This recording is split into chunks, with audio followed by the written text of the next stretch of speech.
Sometimes in life, the people we judge within seconds, are the very people who could teach us the greatest lessons. This story is one of those moments. Stay till the end, it might just change the way you see others forever. It was a quiet afternoon on a warm day in Virginia. Officer Daniel Reed had been on duty for nearly 10 hours. His eyes were tired, his coffee cup empty, and his patience thin. He had just responded to a string of traffic stops, all routine, nothing serious. But this next one would change his life.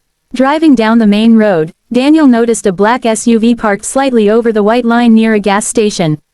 He frowned, thinking it might be a careless driver. He turned on his lights and slowly approached the vehicle. Inside sat a well-dressed man in his mid-40s, calm, composed, quietly reading some papers. Daniel walked over, tapped on the window, and said sharply, "Sir, you're parked illegally. License and registration, please." The man looked up, polite, calm. He smiled faintly and replied, "Of course, officer. Give me just a second, please."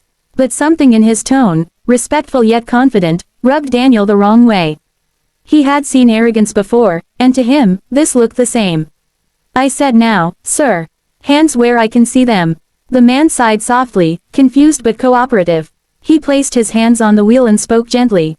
"Officer, there's really no need for alarm. I'm reaching for my ID now, all right." But Daniel's mind was already clouded. Long day, short temper, and the habit of assuming the worst. He took a step back, hand resting on his belt, eyes sharp. The man handed over his ID. Daniel glanced at it, didn't even notice the small golden badge tucked behind it. "Robert Harris," it read. "Where you headed, Mr. Harris?" "Actually, just getting fuel before heading back to DC." "DC, huh, for what purpose?" Robert smiled again, patient as ever. "Work, mostly. It's been a long week." "And what kind of work would that be?" "Law enforcement, of a different kind." But Daniel didn't catch the hint. Instead, his voice grew sharper, his tone slightly disrespectful now. "Law enforcement, you don't look like a cop to me."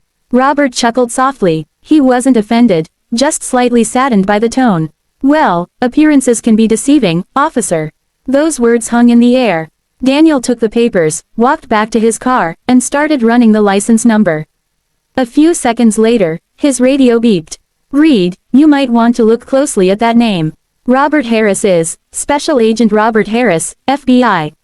Daniel froze. His throat tightened. The sound of the dispatch replayed in his mind like an echo he couldn't escape.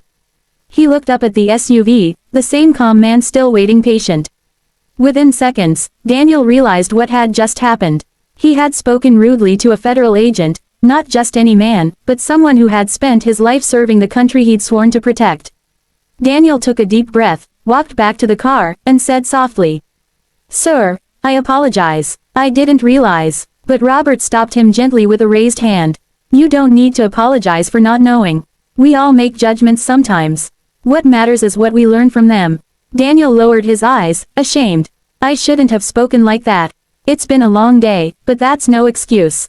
Robert smiled kindly. "Bad days happen, but remember this, officer, every person you meet is fighting a battle you can't see. Always give them grace." Those words hit deeper than any punishment could. Later that day, Daniel couldn't shake off the encounter. He kept thinking about how quick he'd been to assume, how fast his tone had changed the moment he thought he knew who the man was. That night, he went home, took off his badge, and sat in silence. He realized that the badge didn't make him more powerful, it made him more responsible. Over the next few weeks, Daniel changed. He began greeting people differently, softer voice, calmer words. He started seeing the person, not the problem. And one afternoon, a few weeks later, fate brought their paths together again. This time, Daniel was called to assist in a federal operation. When he arrived at the briefing room, there stood Robert Harris, leading the team.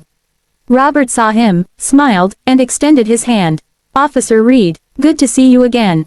Daniel took his hand, this time with respect and gratitude. "Agent Harris, thank you for that day. You taught me more than you'll ever know." Robert patted his shoulder gently. "Good men learn fast. Keep doing what's right." From that day forward, Daniel carried a different energy in his work, calm, patient, understanding. He treated every person as if they might be carrying a hidden story, because now, he knew everyone does. And whenever a young officer asked him why he was always so kind, Daniel would smile and say, Because once, I met a man who taught me the power of respect, without ever raising his voice. Life has a way of humbling us, not to break us, but to build us. Every moment of pride, every mistake, every misunderstanding, can become a lesson, if we choose to learn from it. And maybe that's what this story is all about, not judgment, not power, but kindness. Because in the end, titles fade, uniforms change, but the way we treat others, that stays forever. If this story touched your heart, take a moment. Breathe, reflect, and remember, the next person you meet might be someone who changes your life. This is USA Drama 2.0. Thank you for watching, thank you for feeling. And if this story moved you, please, hit that subscribe button. Because more true, emotional stories are waiting for you. Right here, on USA Drama 2.0.